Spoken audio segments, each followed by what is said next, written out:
Hey, what's going on, everybody? Just a little bit of an intro here before we get into the actual review itself. Welcome back this week. As you can tell, this week we've got one mammoth title on for review. This is the 2013 Big Logo or Big Scratch, whatever you want to call it, WWE Championship belt.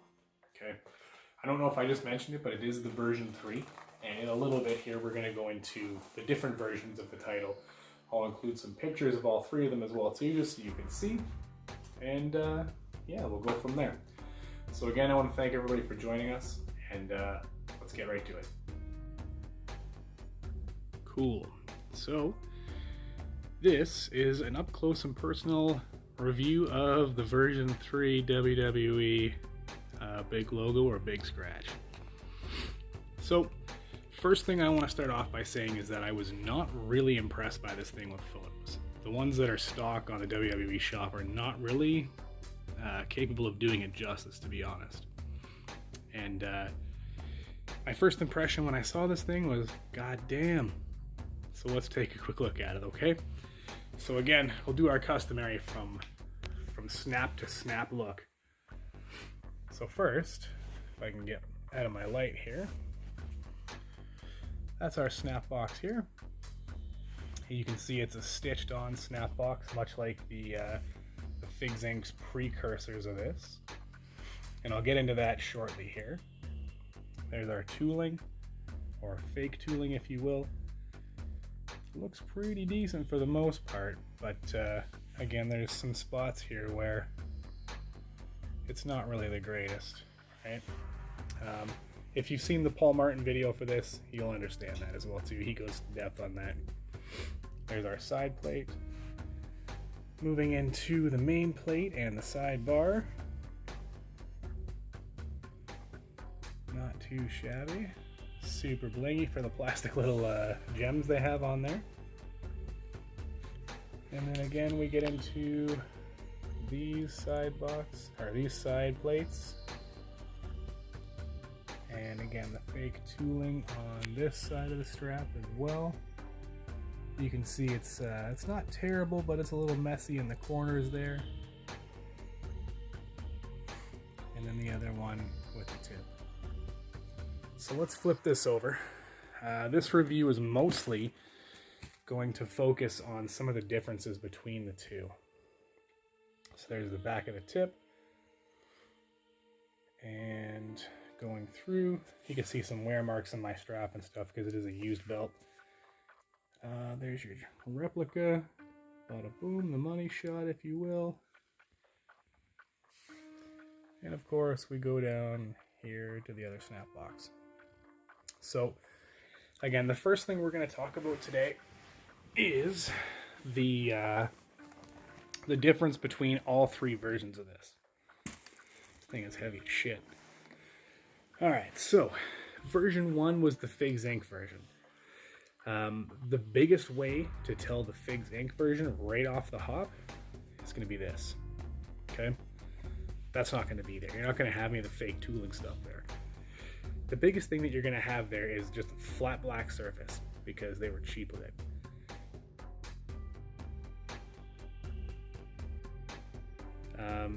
And as per that Paul Martin video as well, which I do urge you to check out his videos because that man is a genius.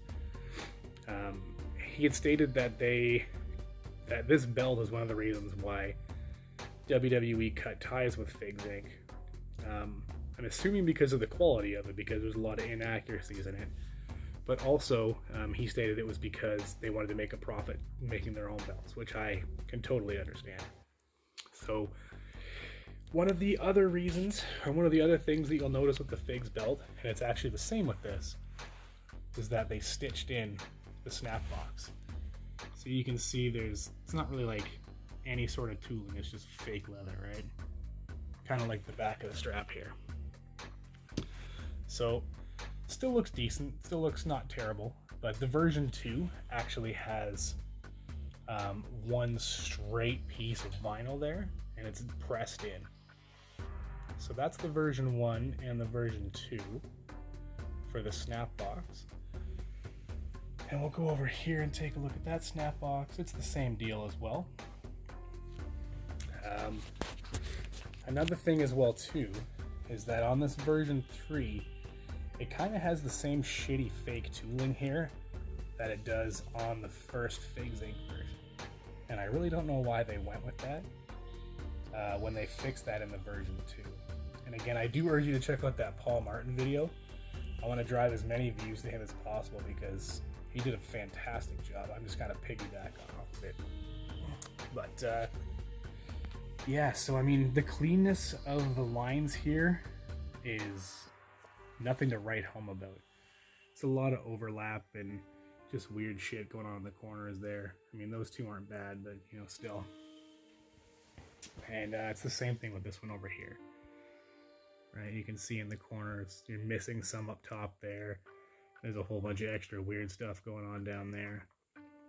But the other portion of this title that is different is the side plates. And this is where a lot of difference actually occurs. And I didn't take my side plates out, so I can't show you what they look like underneath, so I guess you'll just have to take my word for it. But in the version 1 Figs Inc., it's pretty much the same as it is here. If you were to take the disc itself out, you would see a round hole here with the black strap beneath it. So it's actually not a full plate. It's got just your shell with a hole in it. Now, I mean, that's all well and good.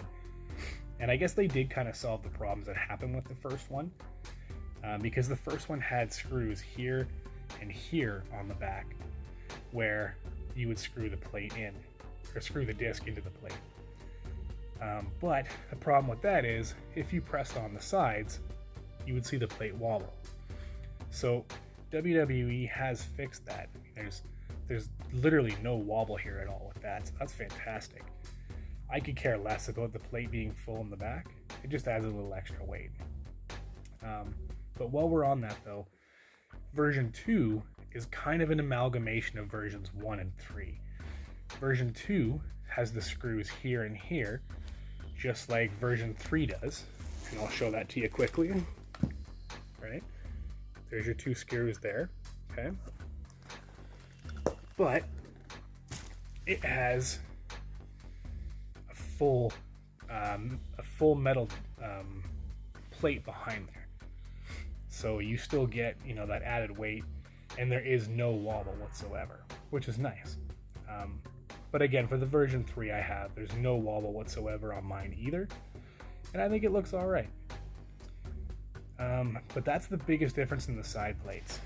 And on, I think it might have been the version 2. I could be wrong on this. Feel free to skewer me if you need to, but you had to actually take the entire plate off in order to get the disc off, because the disc was screwed to the plate. So you couldn't get at it from going underneath the strap like you normally do. You had to take the entire friggin' plate off. With this one though, you don't have to do that. First thing I did when I got home was just play around with taking the side plate off because, well, I don't have any other belts that do that, and I just thought that was the coolest thing ever. So another thing with the side plate is that when you change them, you essentially get, you know, extra decorations for yourself if you're not going to use those on any other belt, which is kind of cool, I think.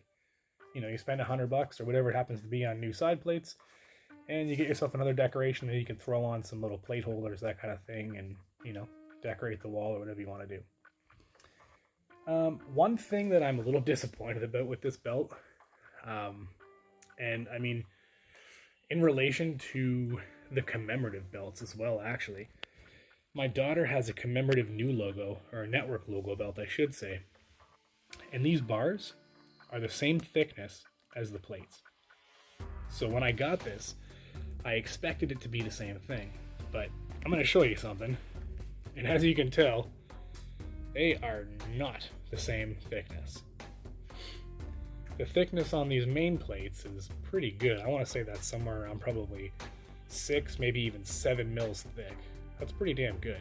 That's where you get most of your weight from, because obviously it's not a full plate, so you don't get a chance to get the full weight of that 7 or 8 pounds of gold, or whatever you want to call it, from like the Big Eagle. So they make up for that with a thicker plate, which is nice. But as I mentioned, these sidebars leave a lot to be desired. So if you're like me and it bugs the hell out of you, you're more than welcome to go over to beltaddiction.com. This is a site that deals with just just upgrades and stuff. They sell gems, they sell the bars, I think they sell custom side discs too, but definitely something that you guys can look into. So yeah, I think that's about it for this review. We'll kick it back over to the stand-up portion, and I hope you guys have a great night. Hey everybody, thanks again for joining us on the review this week. As you can see by the mammoth on my shoulder, we reviewed the WWEShop version 3 WWE Big Scratch or Big Logo Championship. Again, I want to say thank you to everybody for joining us, and I really hope you enjoyed the part where we did the versions 1, 2, and 3 comparison review. I threw up some pictures earlier in the video if you guys missed it, of the versions 1 and 2, so you can see how they differ from this. Paul Martin Belts also has another really good live action video version of the comparison as well too, if you guys are more interested in seeing that. That said though, I just want to thank you guys again for joining us, and a huge thanks to OCC, Orange County Choppers, for creating this thing and moving us away from that spinner belt and a little more in a classic direction. So once again, thanks everybody. I hope you guys have a great day, and we'll see you soon.